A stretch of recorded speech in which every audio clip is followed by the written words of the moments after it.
இனி நம்ம இந்த வீடியோவில் பார்க்க போகிற விஷயம் ரெஸ்ல்மேனியா பல மேட்சஸ் நம்ம ப்ரெடிக்ட் பண்ண போகிறோம். அதெல்லாம் என்ன நடக்க போகுதுன்ற தெரிஞ்சுக்கிறது முடி நீங்களும் நம்ம சேனலில் சப்ஸ்கிரைப் பண்ணி வச்சுங்க. இதே போல் இன்ட்ரெஸ்டிங்காக ரெஸ்லிங் பார்க்குற உங்கள் ஃப்ரெண்ட்ஸ்க்கு இந்த வீடியோ ஷேர் பண்ணி விட்டுட்டு தொடர்ந்து பாருங்கள். பல விதமான ரெஸ்லிங் அப்டேட் வந்துகிட்டே இருக்கு உங்களுக்கு. ஃபர்ஸ்ட் நம்ம பார்க்க போகிற என்னன்னு கேட்டிங்கன்னா, இந்த கடைசியாக ரெஸ்ல்மேனியாவுக்கு முன்னாடி நடைபெற்ற இதான் லாஸ்ட் இந்த ராவில் பார்த்தீங்கன்னா ஜே யூசோ வர்சஸ் கந்தர்ன்ற ப்ரொமோ மட்டும் கொடுத்துட்டு போயிருப்பாங்க. ரெண்டு பேருமே ஃபேஸ் டு ஃபேஸ் அனுப்பிச்சிருக்காங்க. ரெண்டு பேருமே தனித்தனியாக வந்து ப்ரொமோ கொடுத்துட்டு போயிருப்பாங்க. இவங்களோட ஃபைட்டிங் நம்ம எக்கச்சக்கமா பார்த்துட்டோம். இருந்தாலும் ஏன் தனித்தனியா வந்து ப்ரோமோ கொடுத்தாங்கன்னு கேட்டீங்கன்னா, ரெண்டு பேருமே ஒரு வார்னிங் மாதிரி கொடுத்துருப்பாங்க. இந்த ரெஸ்ல்மேனியாவில் ஜே யூசோ ஜெயிக்க போறதுக்கு அதிகபட்ச வாய்ப்பு இருக்குன்ற மாதிரி இப்போ ரூமர் வந்துகிட்டு இருக்கு. ஏன்னு கேட்டீங்கன்னா, ஜே யூசோட பிரதரான ஜிம்மி யூசோ வர்றது மூலயமாக கந்தர் டிஸ்ட்ராக்ட் ஆக போறாரு. அதனால வந்து கந்தரை டிஸ்ட்ராக்ட் பண்ணி விட்டுட்டு திருப்பி விட்டுட்டு அந்த இடத்துல ஜே யூசோ வின் பண்றதுக்கு அதிகபட்ச வாய்ப்பு இருக்கு. அடுத்த நம்ம பார்க்க போகிற விஷயம் கேட்டிங்கன்னா, AJ Styles versus Logan Paul இவங்க ரெண்டு பேருக்கும் ஒரு மேட்சை இப்போ இன்ட்ரெஸ்டிங்காக கொண்டு போயிட்டு இருக்காங்க. இந்த மேட்ச்சில் யார் ஜெயிக்க போகிற வாய்ப்பு இருக்குன்னு கேட்டிங்கன்னா, என்ன பொறுத்த வரைக்கும் இந்த மேட்ச் வந்து லோகன் பால் ஒரு நல்ல பர்ஃபார்மன்ஸ் பண்ணுவார். லோகன் பால் மேட்ச்சில் எந்தவித குறையும் வைக்க மாட்டார். ஸ்டண்ட் பயங்கரமாக பண்ணுவார்.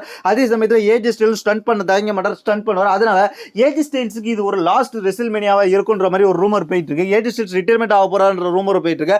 அதனால ஏஜே ஸ்டைல்ஸ் இந்த ரெஸ்ல்மேனியாவில் வின்னிங் ஆகி தான் போகிறார் அப்படின்ற மாதிரி சொல்லப்படுகிறது. ஆனால் மேட்சை பொறுத்த வரைக்கும் ரெண்டு பேரும் ஹை ஃபிளேயர் ரெஸ்லர்னால தரமான மேட்சஸாக கொடுப்பாங்க அப்படின்றது என்னுடைய கருத்து.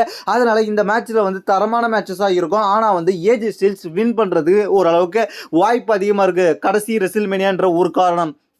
அடுத்த பார்க்க போகிற விஷயம் கேட்டிங்கன்னா, ரே மிஸ்டீரியோ வர்சஸ் எல் கிராண்டினோ இவங்க ரெண்டு பேருக்கு நடக்க போகிற மேட்ச். இந்த மேட்ச் வந்து எப்படின்னு கேட்டிங்கன்னா, மெக்சிகன் ரெஸ்லர் லுச்சா ரெஸ்லரை சேர்ந்த ரே மிஸ்டீரியோ, அதுக்கப்புறம் வர்சஸ் அமெரிக்காவை சேர்ந்த எல் கிராண்டினோ, அமெரிக்காவை சேர்ந்த சாட் கேபிள். அதாவது மெக்சிகன் ரெஸ்லர் ரே மிஸ்டீரியோ, அமெரிக்காவை சேர்ந்த சாட் கேபிள்ன்ற மாதிரி இந்த ஸ்டோரியில் பில்ட் பண்ணி போயிட்டு இருக்காங்க.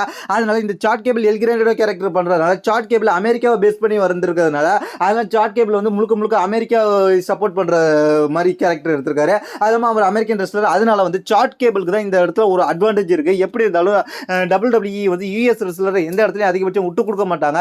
இந்த மாதிரி முக்கியமான யூஎஸ் ரெஸ்லர் வந்து நாடு சம்பந்தமான மேட்ச் வரும்போது விட்டு கொடுக்க மாட்டாங்க. அதனால இந்த வாட்டி வந்து யூஎஸ் சேர்ந்த சாட் கேபிள் இந்த மேட்ச் அது வின் பண்ண வாய்ப்பு இருக்குது. ஆனால் இன்னொரு அப்டேட் விஷயம் என்னன்னு கேட்டிங்கன்னா, ரே மிஸ்டீரியோவுக்கு இதுவும் ஒரு கடைசி ரெஸ்ல்மேனியாவும் இருக்க வாய்ப்பு இருக்குது. ஏன்னு கேட்டிங்கன்னா, அவரும் ரிட்டையர்மெண்ட் ஆக போகிறான்ற ரூமர் வந்துகிட்டு இருக்கு. அதனால இந்த மேட்ச் வந்து ரே மிஸ்டீரியோவுக்கு சின்ன அட்வான்டேஜ் இருக்குது. அந்த கடைசி ரெஸ்ல்மேனியாவில் ஜெயிக்க வச்சு அனுப்புவாங்க. ஆனால் WWE என்னை பொறுத்த வரைக்கும் ரே மிஸ்டீரியோ வந்து ஜெயிப்பார்ன்றது ஒரு கேள்விக்குறி தான். இந்த மேட்சை பொறுத்த வரைக்கும் நான் யார் ப்ரெடிக்ட் பண்ணுறேன்னு கேட்டிங்கன்னா, எல் கிராண்டினோ என்கின்ற சாட் கேபிள் தான். இதை பற்றி உங்களுக்கு கருத்து கீழே கமெண்ட்ஸ் பண்ணுங்க. தேங்க்ஸ் ஃபார் வாட்சிங்.